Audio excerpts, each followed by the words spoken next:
Welcome to the final special Pride review for 2026. If you're new here, I've been doing reviews of queer and queer-coded horror movies on each of the Saturdays in June to celebrate Pride. It doesn't have to stop at the end of June, though. I've got more reviews of queer-coded horror movies that people have requested on the way. Today's movie is a classic. It's been talked about a lot, but I honestly love it, so here we go. Happy Pride. Greetings, friends, and welcome back to the 3-Minute Horror Show. My name is Ben, your host, and I love horror movies. In fact, I watch the bad movies so that you don't have to. You're welcome. Today I'll be reviewing the movie A Nightmare on Elm Street 2, Freddy's Revenge from 1985. But I'm going to refer to it as Freddy's Revenge for the rest of the review for simplicity's sake. Jesse's family move into a new house, and soon after they do, dead serial killer Freddy Krueger tries to possess his body in his dreams. Wow. This movie was directed by filmmaker Jack Shoulder, who is also famous for directing Alone in the Dark. Now, I'm not talking about the video game Alone in the Dark, or the movie based on the video game Alone in the Dark. This Alone in the Dark is a slasher film starring Jack Palance and Martin Landau. And it also happens to be a movie that features a killer wearing a goalie mask, several years before Jason Voorhees found his. What? Freddy's Revenge is available to stream here in Canada on Crave. But you can also rent it from pretty much any service, which is what you're going to have to do if you live in the United States. The movie kicks off with our main character Jesse trapped in a dream where a man with a bladed glove drives his school bus into hell. Sounds like a really bad dream, seeing as it made him scream like this. Jesse's alarm wakes him up and he runs downstairs for breakfast. His dad is Clu Gallagher from Western movies and all sorts of cool horror flicks like The Uninvited. His sister is Christy Clark, who has been on Days of Our Lives since 1986, and his mom is Hope Lang from Death Wish.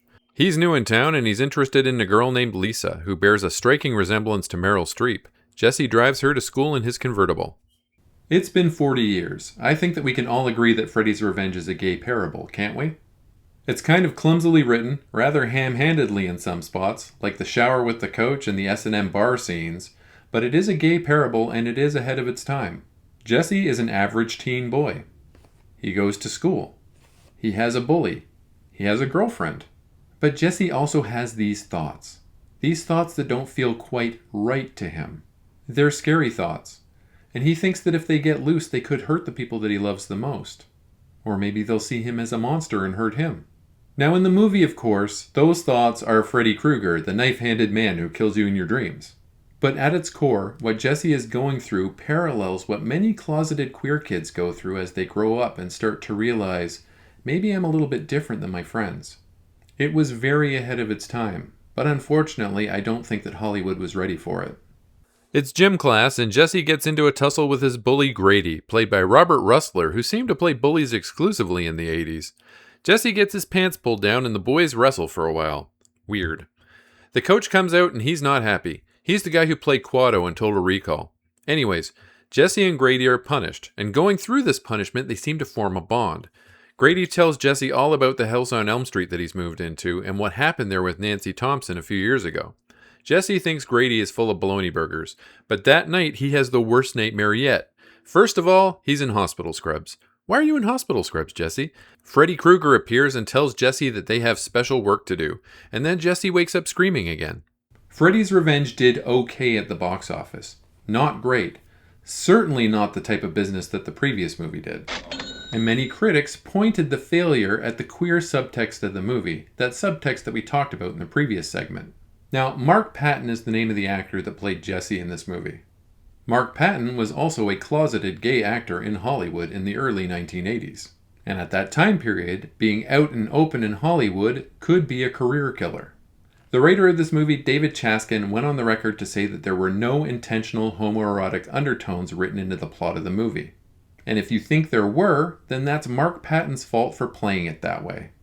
This was bullshit, of course. The plot points were there. Mark certainly didn't write the shower scene. Robert Englund knew all about the queer subtext. He was excited to explore this new realm, to chart this new territory. After taking the blame for the failure of the movie, Mark Patton retreated. He stepped away from the movie industry. He felt wronged, betrayed, and rightfully so. So he became an interior decorator. He married his husband. And he gradually made his way back to the horror scene.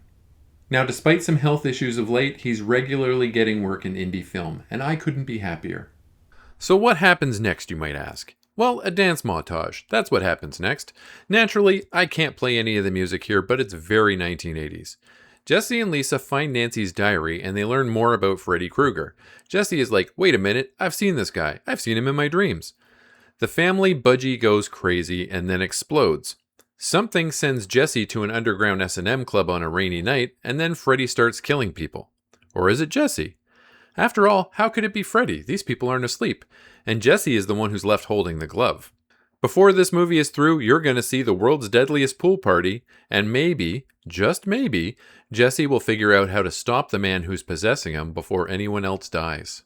I've said it before, and I'll say it again. This is my favorite entry in the Nightmare on Elm Street series. I don't think that it's any secret that I like the weird side entries in franchises that don't quite fit in with the rest, and this is definitely one of those. Robert Englund is brilliant. You know it. I know it. Yep. They tried to replace him for this entry in the series and realized in week 2 of filming that it wasn't gonna work. Nope. Smartest decision they ever made. My only complaint is that we didn't see more of him. He's only on screen for 13 minutes of the total runtime. Mark Patton deserved praise, not scorn, for his performance in this movie. I rate Freddy's Revenge an 8 out of 10. As always, a link to my Letterboxd appears in the video's description. Please leave me a like, comment, and subscribe, as it really does boost my engagement, helps my channel grow. Smell you later, nerds! What that boy needs is a good goddamn kick in the butt. That's what he needs.